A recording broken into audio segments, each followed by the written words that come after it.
Hi, Julie Jones from SSB Performance Smarter, Stronger, Better Mindset Training here with this week's Mindset Made Simple Tip of the Week. And this week we're talking about our feelings. I don't often talk about my feelings. In fact, that was a joke when I was coaching. My assistant coach would come into practice every day and they'd say, "What are you going to do?" And she would say, "We're going to talk about our feelings." And everybody knew that that wasn't true. But we are going to talk about our feelings because our feelings are not facts.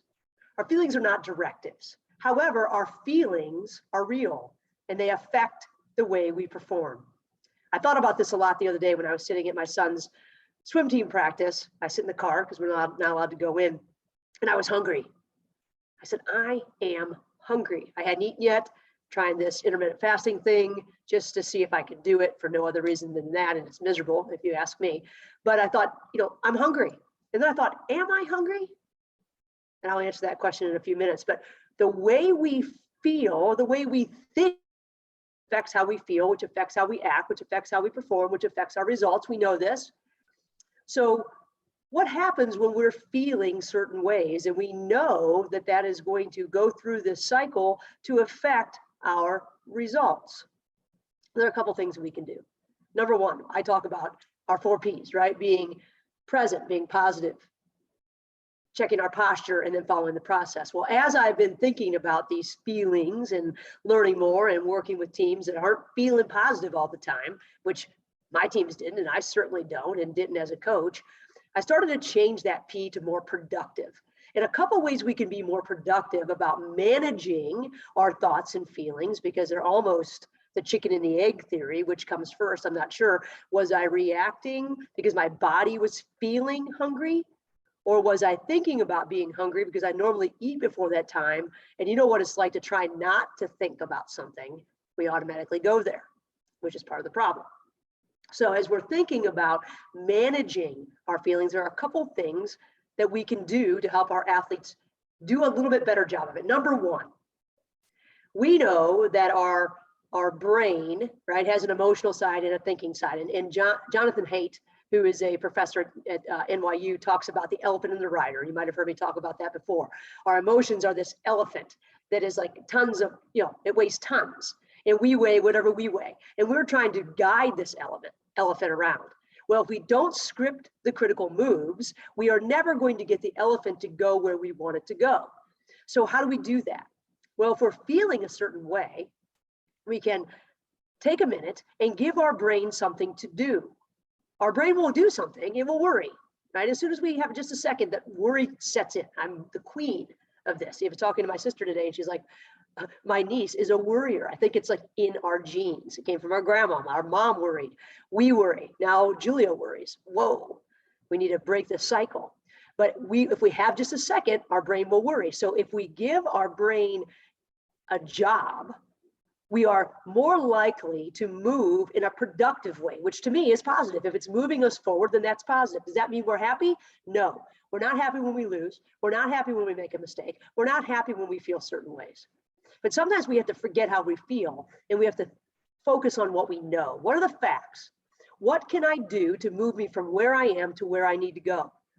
And if we can keep that top of mind, instead of thinking about how hungry I am, I can actually get some work done during the time while I'm sitting and waiting for my son to get done with swimming team practice. So if we give our brain something to do, what we want, then we can move forward. I mentioned in the tip, if you read it, that I asked one of my high-level soccer players the other day, I said, what do you do or what do you say to yourself when you see an open goal and the ball's right there, just right by your foot and you're right there? And her thought, she said immediately, don't miss. I thought, oh my gosh, why not drive it into the back of the net? So if we are telling ourselves what not to do, which leads to some of these feelings that we have, and we get these pictures in our mind now of what not to do, now we're sort of screwing ourselves up, right? So scripting the critical moves is critical. Give your brain something to do, have a plan. Secondly, here's something that we can talk about our feelings a little bit and say, sometimes we have to acknowledge our feelings. Our feelings exist.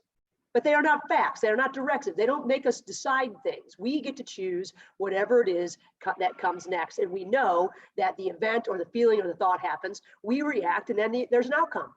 And how we react makes a difference on the outcome.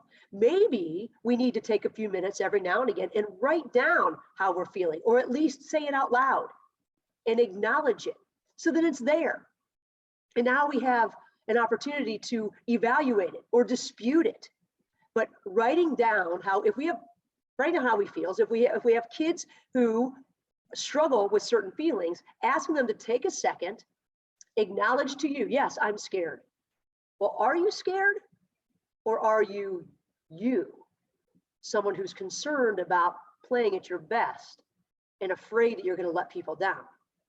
Like, am I hungry or am I Julie who feels hungry? So let's start talking about this descriptive language that we use that say, I am. Are you?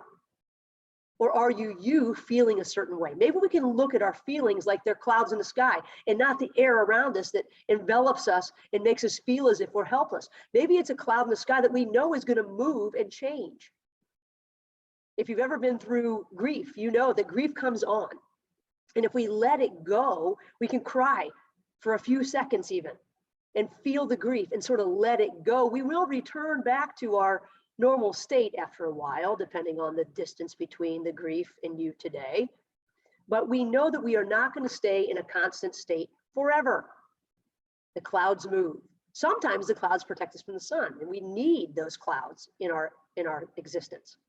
But separating ourselves from our feelings and using language that separates ourselves from our feelings is very, very important. I am not hungry.